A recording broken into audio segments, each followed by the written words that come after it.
November 8, 1942, Sidi Bouzid, Tunisia, in North Africa. The early sun made long shadows on the stony ground as Officer Wilhelm Schmidt hid behind a rock wall.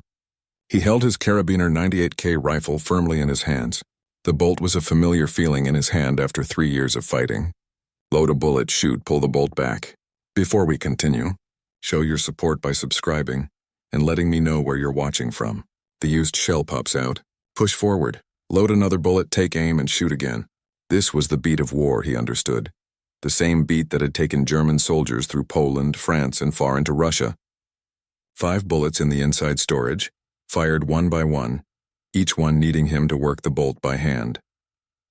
On the other side of the dusty field, American soldiers moved forward in a battle line. Schmidt had heard these Americans were new to fighting, not tough and not ready for a real battle. He was told their gear was not as good and their training was poor. What took place in the next minute would show just how terribly wrong those ideas were. The Americans started shooting. The sound was different from anything Schmidt had ever heard. Not the usual sound of a shot, a pause, then another shot from a bolt-action rifle, but a continuous noise of rapid fire that kept going. 8 bullets fired as fast as a finger could press the trigger. No stopping to work a bolt, no break in the shooting, just non-stop aim shots. While Schmidt was able to shoot maybe 3 times, the American soldier across from him had already fired all 8 of his bullets and was putting in more. This was the M1 Garand rifle, and it was about to completely tear down the German way of fighting. The effect on the minds of German soldiers who were trained to think German weapons and plans were better would prove to be as important as the weapon's actual shooting power. This wasn't just a story of better weapons, but of a complete change in how they fought, forced upon the entire army's leadership. The beginning of German belief came from an army history going back hundreds of years. The Carabiner 98K, chosen on June 21, 1935, was the best example of bolt-action rifle improvement. It was precise up to 550 yards with its built-in sights, dependable in mud and freezing weather, and simple enough for new soldiers to take care of. The KR-98K was the perfect example of what a military rifle should be in the German view. It fired the strong 7.92 by 57 mm Mauser bullet, which could go through thick protection. In the hands of a trained soldier, the KR-98K had taken over most of Europe. German military thinking stressed careful shots from set-up spots. Army training highlighted the need for each bullet being aimed well. A skilled German soldier could shoot about 15 aimed bullets a minute from his KR-98K, working the bolt with smooth skill. This seemed good enough when fighting against Polish, French, and British soldiers armed with much the same bolt-action guns. The British Lee Enfield with its 10-bullet holder could shoot a bit faster, but German officers thought this meant sacrificing some aim. When American soldiers joined the main fight in North Africa in November 1942 during Operation Torch, German spy reports had made reports on American gear.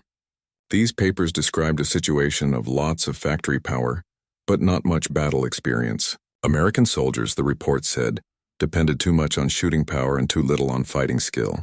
The M1 Garand was mentioned in these papers as a rapid-fire rifle that was interesting, but not a big worry. German experts pointed out its 8-bullet ability and system for loading itself, but said it weighed more than the KR-98K at about 9.5 pounds compared to 8.2 pounds. The general decision was that while the M1 offered a higher amount of shots, it gave up the precision and dependability found in simpler bolt-action systems. Yet American forces had already been using the M1 Garand in battle since December 8, 1941, when Japanese soldiers attacked the Philippines the morning after Pearl Harbor. M1 rifles sent between August and November 1941 had supplied the U.S. Army's Philippine Division and elite Philippine Scouts. These soldiers used their Garand so well that Japanese troops were said to believe they were up against machine gun fire. General Douglas MacArthur sent a message in February 1942, praising the rifle's work in the dust and dirt of foxhole fighting. By the time German soldiers met Americans in North Africa, the M1 Garand had proven itself through almost a year of harsh jungle battle. The truth they found on the North African plains broke what the Germans believed with harsh quickness.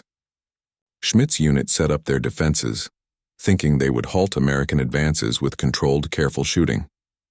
When Americans attacked, the amount of return fire was huge. Not machine gun fire, which Germans knew and understood how to deal with, but rifle fire, non-stop, sustained rifle fire. German soldiers would shoot, work the bolt, find the target again and shoot. Maybe 15 bullets a minute from trained men, but each American was shooting 30 to 40 bullets a minute and hitting what they aimed at. The Germans could not keep them down. Every time they looked up to shoot, many shots flew back right away. The numbers couldn't be argued with. In a 2-minute fight, a German soldier with a Kar 98K could shoot 30 aimed bullets. An American with an M1 Garand could shoot 80 bullets in the same time. More importantly, the German soldier had to lose his aim, work the bolt, find his target again, and shoot. The American just pressed the trigger 8 times very quickly, his aim hardly moved by the rifle's small kickback. The M1 Garand's rapid-fire operation worked using a gas system. As a bullet was fired, hot gases were sent through a hole in the barrel into a tube below. This gas pushed a part that worked the moving parts, throwing out the used shell and loading a new bullet. The whole thing took a tiny part of a second. The rifle's action stayed shut between shots, keeping the aim true. Precision did not get worse even with rapid fire. Tests at Springfield Armory showed the M1 could stay very accurate, with shots spreading only 4 inches at 100 yards. Many of the rifles made worked much better. General George S. Patton, in a letter from January 26, 1945, to Major General Levin H. Campbell, Jr., Chief of Ordnance, said, "In my view, the M1 rifle is the greatest weapon ever created." This was not an exaggeration. Patton knew the rifle had completely altered how soldiers fought. A soldier with an M1 Garand had the shooting power of several soldiers with bolt-action guns, without giving up precision, dependability, or how far it could shoot well. By the middle of 1943, the United States Army was giving the weapon to whole Army groups with M1 Garands. During World War II from 1937 to 1945, about 4,802 M1 rifles were made. Springfield Armory in Massachusetts made 3,526,922 rifles, while Winchester Repeating Arms in Connecticut made 513,880. Production grew so much that by D-Day in June 1944, almost every American rifleman had an M1 Garand. This was something never done before. A whole army of millions of men armed with rapid-fire rifles while their enemies still used bolt-action guns. The M1 Garand's details about how it was made told only some of the story. The rifle shot the .30-06 Springfield bullet, a strong round that had been used by American soldiers since 1906. The bullet pushed a 150-grain projectile at about 2,800 feet per second, hitting with a lot of force at long distances. The rifle was fed from an 8-round metal holder for bullets put right into the rifle's action. When the last bullet was fired, the clip popped out on its own with a special metal sound. While some worried this sound might warn the enemy, experienced soldiers all said that the noise of battle made the sound impossible to hear beyond a few yards. The rifle's dependability became famous. Put in North African dust, Italian mud, Northern European cold, and later Korean winter weather, the M1 worked with little care. Taking it apart for cleaning needed no tools. The main moving parts could be taken out for cleaning in minutes, then put back together fast. German people watching always mentioned this dependability with admiration and annoyance. German designers looked at captured Soviet SVT-40 rifles and admitted that the gas hole system they had said no to actually worked. The result was the G-43, brought out in October 1943. This weapon included a simpler gas system and a 10-round magazine that could be removed. It was lighter and more dependable than the G-41 series. A total of about 402 713 rifles were made by the war's end, with about 53,435 fitted with scopes for special marksmen. The G-43 was a capable weapon, liked by soldiers who got one, but it came too late and there weren't enough of them. For every 50 Kar 98K rifles made, only one G-43 was built. Most German soldiers kept using bolt-action rifles until the war ended. Even soldiers who got the G-43 found it was not the same as the M1 Garand. The German rifle, while it worked well, was more complex, harder to take care of in the field, and had trouble getting new parts as German industry came under more and more pressure. The main issue was that Germany had gone to war without a good rapid-fire army rifle and couldn't catch up. The importance of the M1 Garand went past just shooting power. The rifle changed how American soldiers fought. Training taught them to aim fast and use non-stop shooting. American fighting plans believed every rifleman could shoot a lot at a target quickly. Groups moved forward by shooting and moving, with half the group shooting to protect others while the other half moved. The amount of fire from M1 Garands made this plan incredibly successful. At Omaha Beach on June 6, 1944, the 352nd Infantry Division defended strong defensive spots on the cliffs.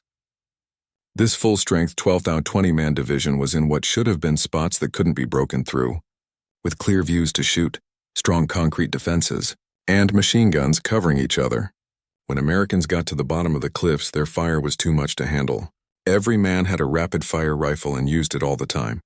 German defenders could not keep shooting carefully because too many bullets were coming in. Machine gun teams were shot at by many rifles at the same time. The Normandy fighting in June and July 1944 gave German soldiers a lot of exposure to American shooting power. In tight spaces between bushes where fighting happened at less than 100 yards, the M1 Garand's fast fire was the deciding factor. The old German plans of a few riflemen covering a spot while others moved around didn't work anymore. The covering fire from M1 Garands was too much for too long, forcing German soldiers to stay hidden. A study of numbers done by the U.S. Army's History Department after the war, looking at reports after a battle, and information on who was hurt or killed, showed that American soldier groups caused harm at rates much higher than was thought. While many reasons for this existed, including big guns, control of the sky, and supplies, the steady edge in shootouts showed for sure the part the M1 Garand played. American soldiers could think they would win fights even when they had fewer soldiers, as long as they had decent protection and enough bullets. The German Army's answer came as the Sturmgewehr 44, the world's first true assault rifle. Firing a medium-sized bullet, the 7.92 by 33 mm Kurz, from a 30-round magazine in either rapid fire or fully automatic mode, the STG-44 was a brand new idea. About 425,977 were made, mostly in 1944 and 1945. But like the G-43, the STG-44 came too late, and there were not enough of them. Most German soldiers never saw one. Those who did often didn't have enough bullets as Germany's factories were being destroyed. The M1 Garand's technical change began long before World War II. John Cantius Garand, born January 1, 1888 in Saint-Rémy, Quebec, Canada, came to the United States with his family in 1899. He started working at Springfield Armory on November 4, 1919, spending almost 20 years making his rapid-fire rifle design perfect. Early models used different ways of working and bullet sizes. The U.S. Army at first wanted a .276 caliber bullet, which shot better than the .30-06, but General Douglas MacArthur, then Army Chief of Staff, demanded they keep the .30-06 to use the bullets they already had and to work with their machine guns. This choice, made in 1932, made it take longer but turned out to be a good idea. Garand kept improving his model through the early 1930s.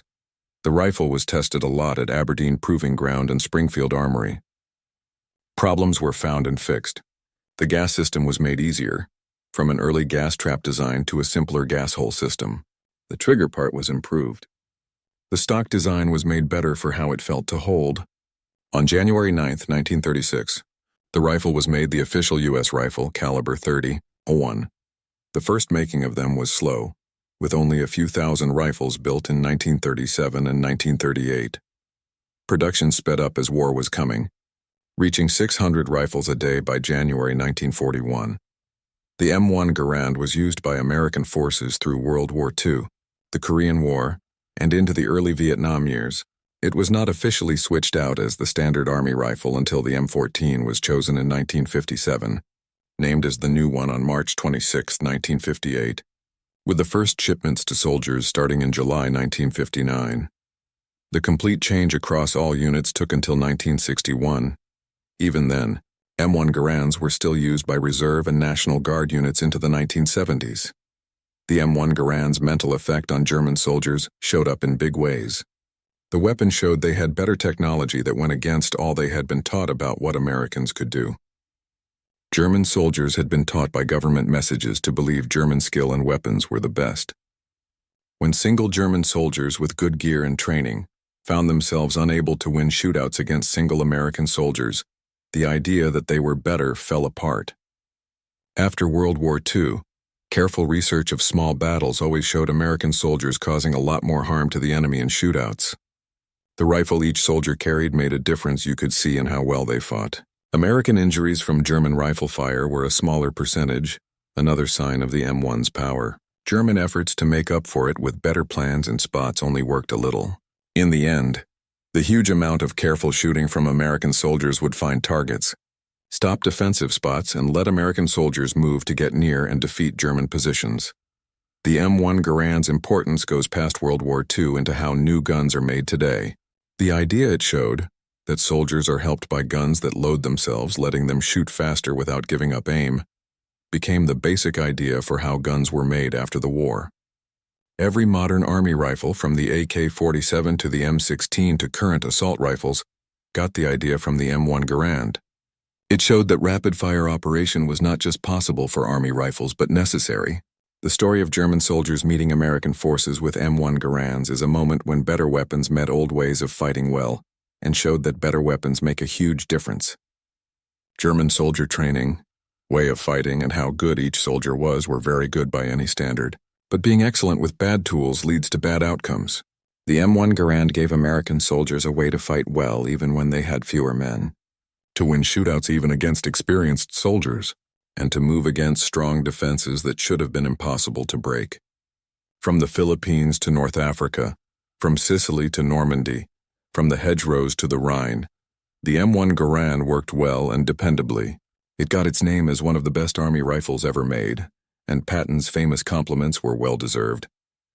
German soldiers found out the hard way on battlefields across many areas that American soldier shooting power was a basic problem for their fighting style, one their bolt-action rifles could not beat. The M1 Garand showed that war had started a new time. The days of large groups of soldiers armed with bolt-action rifles were gone. Rapid-fire rifles were what was coming next, and the M1 Garand made that plain to armies everywhere. German soldiers, courageous and skilled as they were, fought with gear that made it harder for them in the most basic job of a soldier, shooting the other guy first. The numbers stayed the same throughout the war. In the time it took for a German soldier to fire 3 well-aimed shots from his Kar 98K, an American soldier with his M1 Garand could fire 8. When both soldiers were just as good and practiced, the American would hit 2 or 3 times more things.